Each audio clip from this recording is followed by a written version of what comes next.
Inilabas na ang artist sketch ng dalawang suspect sa naganap na holdapan sa Robinson's Galleria kahapon. Ang hinala ng mga otoridad, ang mga suspect din ang nasa likod ng ilang mga pagnanakaw sa ibang mga mall.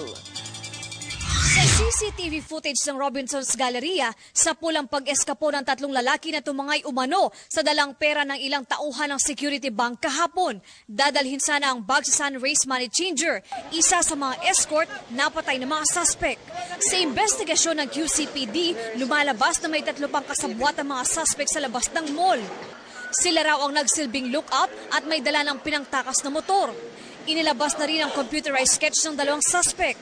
Ang isa, may suot na cap, may katamtamang pangangatawan, nasa 5'7 hanggang 5'8 ang taas at tinatayang nasa 25 hanggang 30 anyos. Siya raw ang nakagreen sa CCTV. Ang isa naman, nasa 5'6 hanggang 5'7 ang taas at nakasuot ng puting shirt at maong pants. Inamin ng mga otoridad na hirap silang tukuyin ng 4 pang suspect dahil takot magsalita ang mga testigo. Kaya naman planong irekomenda na ang reward money.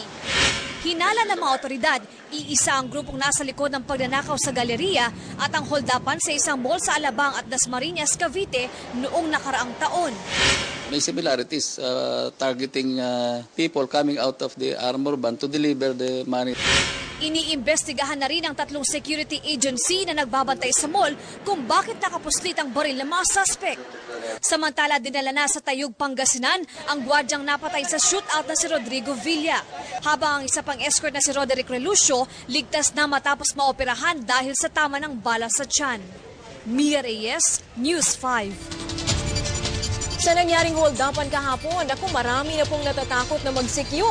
Ang kanilang tanong ngayon, sapat ba ang benepisyo para ilagay nila sa peligro ang kanilang mga buhay? Aminado si Ernesto Margalejo, bumaba ang kanyang moral bilang security guard dahil sa pagkakapatay ng isang sekyu sa holdapan sa Robinson's Galleria kahapon. Pero tanggap na daw niyang posible ding mangyari ito sa kanya. 4 na taon na siya sa serbisyo at kanina nga, pinarenew pa niya ang kanyang lisensya. Pinasok mo yung ganyang trabaho. Kumbaga, yung isang paa mo nasa ng kamatayan. Pero kung si Ernesto buo ang loob, ang iba namang nagbabalak pa lang maging sekyu, tila nagdadalawang isip na. Siyempre, natatakot kami kasi hindi naman kami mga pulis. Medyo nagdadalawang isip din, sir. Kaso nga lang, kailangan mabuhay. Aminado ang PNP Sosya, ang ahensyang nagbibigay ng lisensya para maging isang sekyu. Mahirap ang trabahong ito. Dahil delikado, kailangan dumaan sa matinding training, gaya nilang ng tamang paggamit sa baril at self-defense. Pwedeng lumaban ng security guard, basta depending on the situation. Meron naman tayong sinasabing justifying circumstances.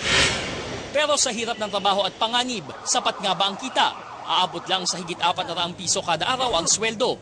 Depende sa security agency kung magkakaroon ka ng SSS, PhilHealth, Pag-ibig at life insurance. Sa kaso ng napatay na sekyu na si Rodrigo Villa, sasagutin ng agency na Gallantry Security and Investigation Incorporated ang pagpapalibing sa kanya. Pero ang pagbubuwis niya ng buhay para sa bangkong binabantayan, baka mabaon lang din sa limot. June Leola, News 5. Huling weekend ngayon, bago ang Semana Santa, kaya mga kapatid natin, nagsimula ng bumiyahe papunta ng probinsya. Para po sa update, may live report si Marian Algar mula sa North Luzon Expressway. Marian? Sherry, normal pa rin ang daloy ng trapiko dito sa North Luzon Expressway pero ang ilan piniling bumiyahe ng maaga para hindi maipit sa traffic. Dito sa gasoline station sa NLEX, pansamantalang nagpahinga ang pamilya ni Mang Rodrigo Agno. Pauwi ng Ilocos Sur sila Mang Rodrigo, kung saan sila magsisimana Santa. At di katulad nung nakaraang taon, minabuti nilang huwag makipagsabayan ngayon sa iba pang babiyahe pa probinsya. Mas maganda umuwi pag ganitong medyo maluwag-luwag pa ang traffic, hindi masyadong gitgitan.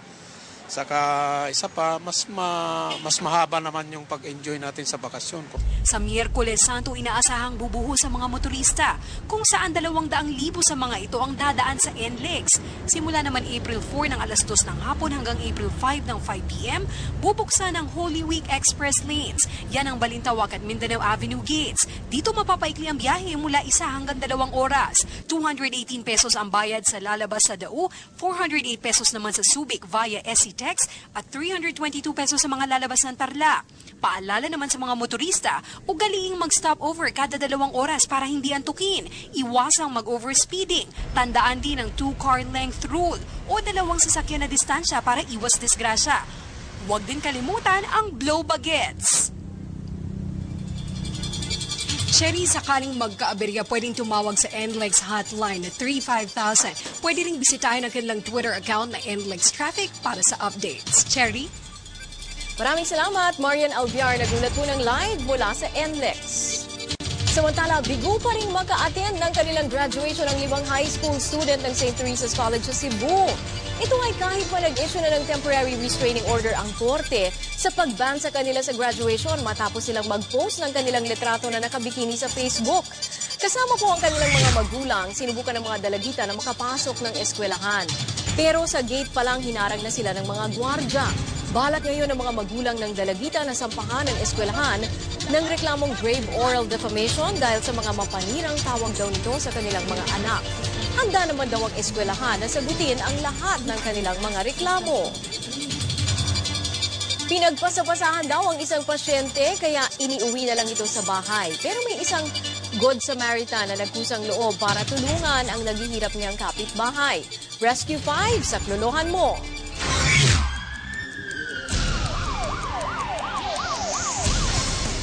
Hirap huminga at nananakit ang likod ni Yolanda Laurio nang abutan ng Rescue 5 sa kanilang bahay sa Mapulang Lupa, Valenzuela.